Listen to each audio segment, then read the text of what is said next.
Welcome to this revision video on Weimar Nazi Germany between 1918 and 1939, where we'll be focusing on key topic 3, Nazi control and dictatorship between 1933 to 1939. Today's episode features part 1, which is the creation of a dictatorship, going from Hitler becoming Chancellor in 1933 to him becoming Fuhrer in August of 1934.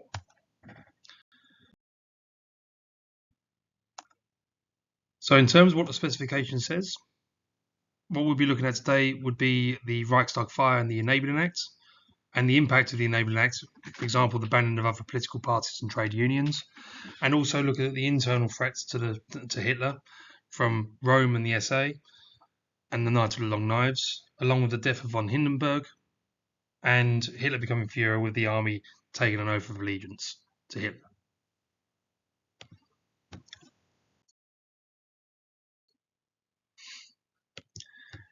So first off, we need to look at the issues that faced Hitler at the start of his chancellorship in January 1933.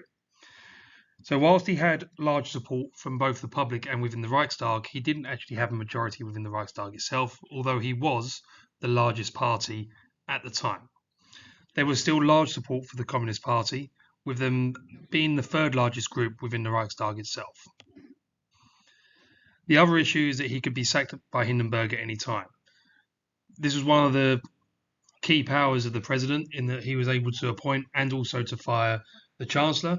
And what we looked at the back end of key topic 2 was that there were a number of chancellors that were sacked by Hindenburg over the course of the period of 1929 to 1933. In addition to the external opposition, Hitler had internal opposition to his leadership, particularly from Rome and his group of the SA. And also the ordinary people, the ordinary German, needed to be controlled in order to follow the Nazi ideology, as only 40% or 2/5 of the population had voted for the Nazis in the most recent general election. In addition to all of this, whatever the Nazis did, they needed to ensure that the actions that they took over the course of the next 18 months had some form of legality behind them.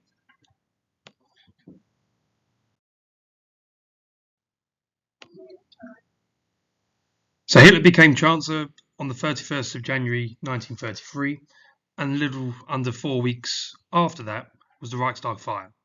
So this is the German parliamentary building that was set on fire on the 27th of February. And the Dutch communist, Marius van der Lubbe, was found at the scene and arrested, and the situation was exploited by Hitler, with Goebbels, who was the Minister of Propaganda for the Nazis at the time, claiming it to be evidence of a communist takeover. Therefore, Hitler decided to try and persuade Hindenburg to sign a decree which would allow Hitler certain powers in order to be able to arrest anyone that he thought was responsible for it. So this therefore placed Germany into a state of emergency and suspended the fundamental rights that were outlined in the Weimar Constitution that we looked at in video 1. So the impact of that was the idea that there was an imprisonment of around about 4,000 communist leaders, and any newspapers or literature that was published by communists or socialists were banned. And as a direct impact of this is that elections were called in March. However, it did not give the result that the Nazis really required. They believed that they were going to get a landslide in the March elections, but they didn't. They got a little over 40%, about 42, 43% of the vote.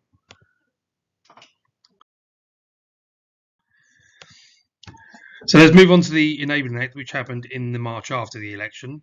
So 44% of the vote was won by the Nazis. So there's around about 5.5 million of Germans voted for them in the March elections of 33. However, even though 4,000 communist leaders were arrested and imprisoned, they still won 81 seats. So whilst they had dropped in size, they had lost quite a number of seats, but they were still they still had a number that would have proved quite tricky for what Hitler wanted to do. So what the Nazis decided to do was to go into coalition with the nationalists, so the National Party. that gave them a majority of 51%. However, in order to change the Weimar constitution to suit Hitler's needs, they needed a 2/3 majority, so 66% of the Reichstag to vote for what Hitler wanted to do. So the Enabling Act itself, one of the key features, or a couple of the key features of it, would be that Hitler would have full powers for the next 4 years. He would be more powerful than the president, and the Reichstag would lose a significant amount of its powers. So if we remember the Weimar Constitution, the Reichstag is the body that makes the laws. The Chancellor is more the one that proposes the laws. So what this act would do is would actually be put all the legislative power in the hands of the Chancellor himself, and to completely and utterly render the Reichstag as useless. Now, in order to pass the Enabling Act, Hitler and his party went through quite devious means. So the Communist Party members that were imprisoned were obviously in jail, and they couldn't they couldn't vote. He also banned the 81 members of the Communist Party from voting at all, and so therefore the kind of like the requirement, the 2/3 requirement, would have been less because 81 people wouldn't have voted. The Centre Party of Germany supported the act, and the Hitler got around this because he promised that particular party that he would not touch the church, that he would not destroy it or do anything with it. So they lent their conditional support for that.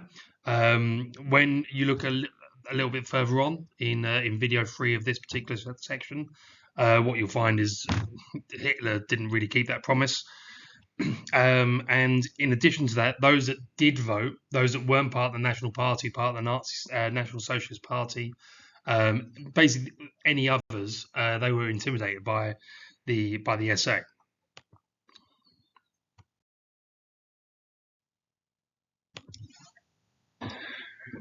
So Hitler won that vote by 444 votes to 91, and therefore he was able to start to remove certain elements of opposition to him, one of which was trade unions. So they were essentially banned.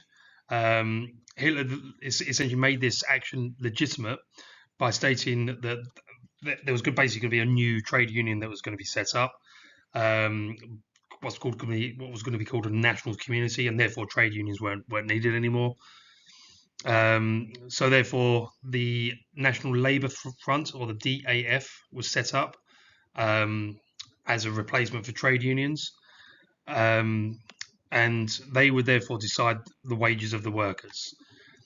In addition to that, is because there's no trade unions, and because of what had happened with regards to the cap putsch in 1920, Hitler and the Nazis banned strike action, with anyone that was dissenting sent to newly formed concentration camps. We've then got the removal of political parties. So they were banned in July 1933, so 4 months after the Enabling Act was passed, and so therefore the Nazi Party were the only political party allowed in Germany. You've got restrictions placed on left-wing parties, and by the end of June, basically all political parties had dissolved themselves anyway. And there was an election called in November 1933, when 95.2% of the electorate voted for the Nazis, with 3 million that decided to spoil their ballots. So what that means is they didn't vote for anyone.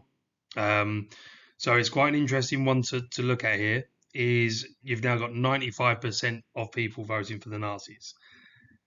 That doesn't mean to say that 95% of Germans voted for the Nazis. It means that 95% of the people that voted in that election voted for the Nazis themselves. So whilst you would have 3 million spoilt ballots, there would also be a number of people that wouldn't vote at all. They wouldn't turn up and they wouldn't cast their vote. So we've got to kind of take that with a bit of a pinch of salt. And remember that there's only one party that they could have voted for anyway. Okay, and the last element of opposition that was removed, which is the Länder, and they are essentially like the regional governments. So there'd be one in Bavaria in southern Germany. There'll be a few in central Germany, a couple in the east and a couple in the west. So he decided to dissolve regional governments. Hitler decided to dissolve them, and that the regions were to be run by Reich governors. So instead of having multiple levels of representation and democracy, is that we're getting rid of all of that, and we're having one person in charge of particular regions. And those parliaments were essentially abolished in January of 1934.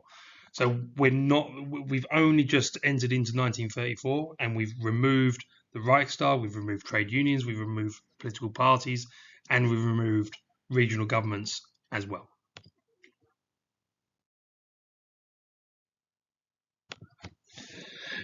So let's have a look at the idea of the internal threats of the SA and Ernst Röhm. So a key factor when we look at the idea of feature of the SA is that its composition is mainly working class men, and they would have preferred the socialist policies of National Socialism more so than the nationalist policies as National Socialism, and therefore their hope as a collective was that they were hoping for Hitler to bring in reforms that would help the working class, and they wanted to be kind of rewarded for creating that intimidation and fear in the early months of the chancellorship, with the intimidation of the communists, the arresting of the communists, the intimidation to get the Enabling Act the Enabling Act passed, that sort of stuff. However, because of that fear and intimidation, the leading Nazis, so members of the SS, people like Goering, people like Himmler and Hitler himself, believed that would actually lead to a backlash, not just from the SA, but also from the ordinary people. And another key factor to consider in this is Ernst Röhm. He's a former World War I soldier. He fought in World War I with Hitler, but was of a higher rank. And he wanted to merge the army with the SA, so it then becomes essentially one gigantic body. And in terms of the personal relationship between Röhm and Hitler, Röhm wasn't appreciative of Hitler's links to industrialists. Again, it's linking back to the idea, that working class idea. Industrialists would, in the SA's view, oppress the workers, and therefore Röhm wanted a social revolution in order to kind of redress the balance in favour of the workers.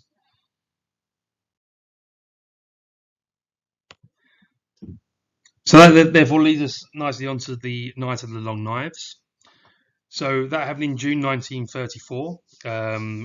Himmler received information that Rome was about to seize power and to remove Hitler from being the Fuhrer. So therefore Hitler decided to take action on this. And that therefore led to a number of leaders being rounded up and shot by the SS. So Röhm and the main leaders of the SA were shot. Von Schleicher was murdered, and Otto Strasser, who was essentially the second in command up until 1933 of the Nazi Party, he was murdered as well. So there's around about 400 people that were murdered in this particular purge, all of which the vast majority of which were mainly Nazi Party members or leaders of the SA. And they were mainly people that were more socialist on the National Socialist Party rather than the nationalist element of it. And as a result of this, it eradicates the internal threat, as leaders were murdered and others were therefore fearful of replacing them because they knew what would essentially happen to them. And with that, Hitler won the support of the army because he essentially stood up to the SA, and the army saw the SA as a threat to them. And in order to kind of make these actions legal, Hitler essentially just passed a law because he's the one that's in charge, and he's the one that's only making laws at this point. He therefore legitimizes the actions of murder and all that sort of stuff because it was for the protection of the Nazi state.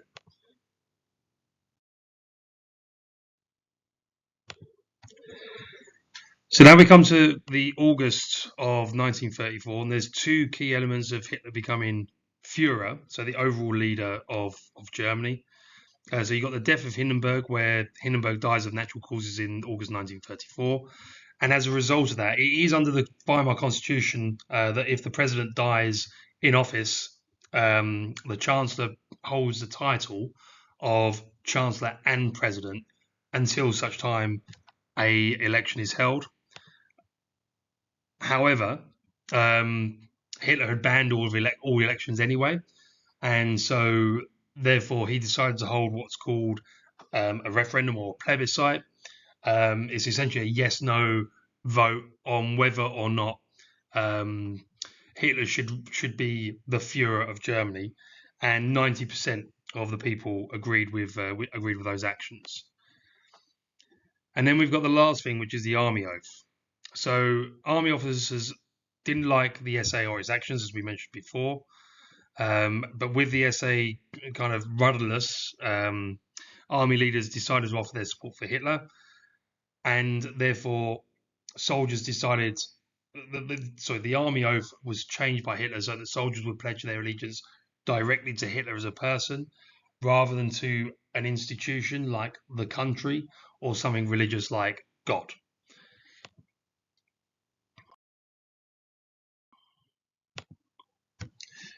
So in terms of a summary for this particular video, so Hitler needed to eradicate a number of threats in order to establish total power and control over Germany, both internal and external. So the Reichstag fire allowed Hitler to imprison and castrate the Communist Party, as well as grant himself emergency power, so he gets rid of an external opposition. The Enabling Act eradicates another couple of external oppositions, such as the Reichstag as an institution and political parties within Germany. And then you've got the Night of the Long Knives in removing the internal threats. And with the death of Hindenburg and the army oath, this allowed Hitler to appoint himself as Fuhrer and therefore have complete control over Germany's political system. Now, this, as for the 2023 examination, this is a likely topic to come up. An example for an interpretations would be two events and what is the most important event for Hitler becoming Fuhrer. So obviously it depends on what to come up. It is likely to be the Enabling Act and Night of the Long Knives, and therefore you talk about external opposition versus internal opposition. That's kind of the key thing to focus on for that one. Excellent. So that concludes this part of the video, and there'll be more to be uploaded over the next couple of days. Don't forget to like and subscribe and hit that notification bell for any videos that come up.